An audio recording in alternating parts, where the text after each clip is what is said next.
ألا بذكر الله تطمئن القلوب۔ بسم اللہ الرحمن الرحیم۔ حضرت مغیرہ بن شعبہ رضی اللہ تعالیٰ عنہ ایک حدیث روایت کرتے ہیں کہ نبی صلی اللہ علیہ وسلم نے ایک موقع پر اتنی طویل عبادت فرمائی، نماز خاص طور پر، کہ آپ صلی اللہ علیہ وسلم کے قدم مبارک پہ ورم آ گئے۔ اور اسی نوعیت کی حدیث حضرت عائشہ صدیقہ رضی اللہ عنہا سے بھی ہے کہ آپ صلی اللہ علیہ وسلم بھی اتنی کثرت سے عبادت کرتے تھے کہ پاؤں میں ورم آ جائے کرتے۔ جب رسول صلی اللہ علیہ وسلم سے پوچھا گیا کہ اللہ جل شانہ نے آپ کو تو معصوم عن الخطا رکھا ہے، آپ کے گناہ معاف ہیں، پھر آپ اتنی کثرت سے عبادت کیوں کرتے ہیں؟ تو نبی صلی اللہ علیہ وسلم نے جواب میں ارشاد فرمایا تھا، افلا اکون عبدا شکورا، کیا میں اللہ جل شانہ کا عبادت گزار بندہ نہ بنوں؟ اب اس حدیث میں محدثین نے یہ بات نقل کی ہے کہ سوال کرنے والے کے ذہن میں یہ بظاہر سوچ آئی کہ ہم جو کثرت سے عبادت کرتے ہیں تو عبادت کثرت سے کرنا عام طور پر معاصی اور گناہوں کی معافی کی وجہ سے ہوتا ہے، اس سے معاصی اور گناہ معاف ہو، اس وجہ سے انسان زیادہ کثرت سے عبادت کرتا ہے، رجوع کرتا ہے، توبہ کرتا ہے، روتا ہے۔ تو نبی صلی اللہ علیہ وسلم نے ارشاد فرمایا، کیا میں اللہ کا شکر گزار بندہ نہ بنوں؟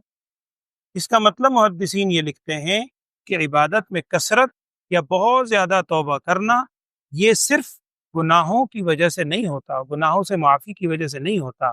بلکہ بعض اوقات یہ اللہ جل شانہ کی شکر گزاری کی کیفیت بھی ہوتی ہے، جیسے کہ نبی صلی اللہ علیہ وسلم نے اس حدیث میں ارشاد فرمایا۔ حضرت علی رضی اللہ تعالیٰ عنہ سے ایک بات منقول ہے، کتابوں میں لکھی ہے، حضرت علی رضی اللہ تعالیٰ عنہ فرمایا کرتے تھے کہ بعض لوگوں کی عبادت ہوتی ہے رغبت، جنت کے شوق، جنت کی رغبت کی وجہ سے، اور پھر وہ سمجھایا کرتے تھے کہ یہ ایسا ہے جو اگر کوئی جنت کی رغبت شوق میں عبادت کرتا ہے، یہ تاجروں کی عبادت ہے۔ جیسے تاجر کسی چیز کی لالچ میں، کسی چیز کی یعنی خریداری کے طور پر کرتے ہیں کام، تو اگر بندہ اس نیت سے کرے تو یہ ایک طرح سے عبادت میں تو کمی نہیں ہے، لیکن یہ ایک درجہ ہے جیسے کہ تاجر ہو۔ بعض لوگ عبادت کرتے ہیں جہنم کے خوف سے،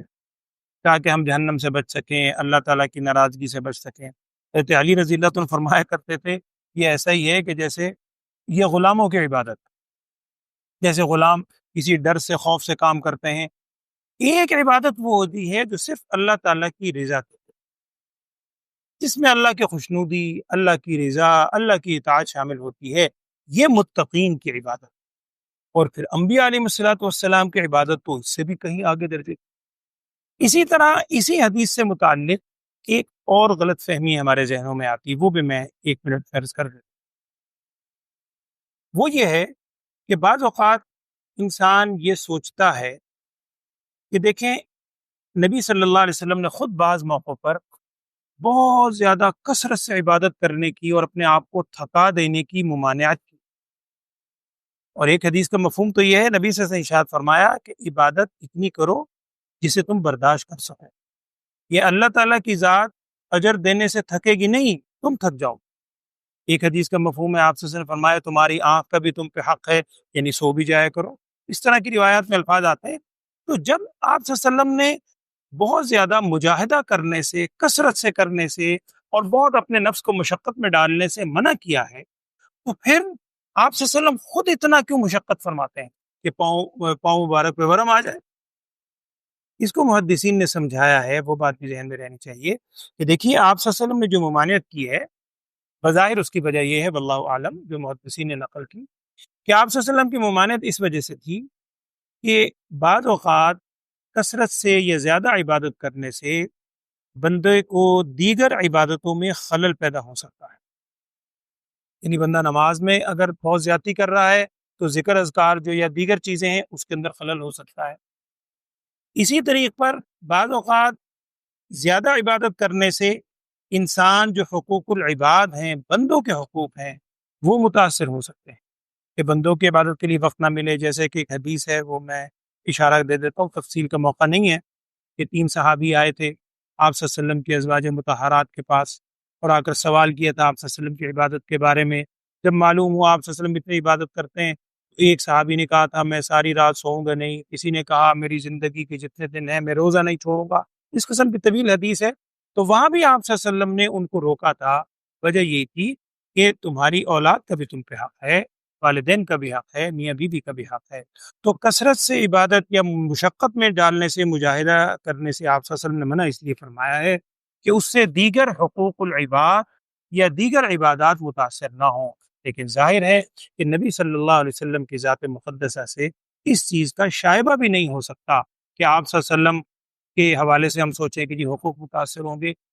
نبی صلی اللہ علیہ وسلم کو تو اللہ جل شانہ نے وہ مقام دیا تھا اور اتنا خیال رکھا کرتے تھے ازواج مطہرات کا، بندوں کا، تمام چیزوں کا، اس وجہ سے آپ صلی اللہ علیہ وسلم کثرت سے عبادت کرتے تھے۔ اور پھر آپ صلی اللہ علیہ وسلم نے صحابہ کے پوچھنے پر یہ فرمایا کہ افلا اکون عبدا شکورا، کیا میں اللہ تعالیٰ کا شکر گزار بندہ نہ بنوں؟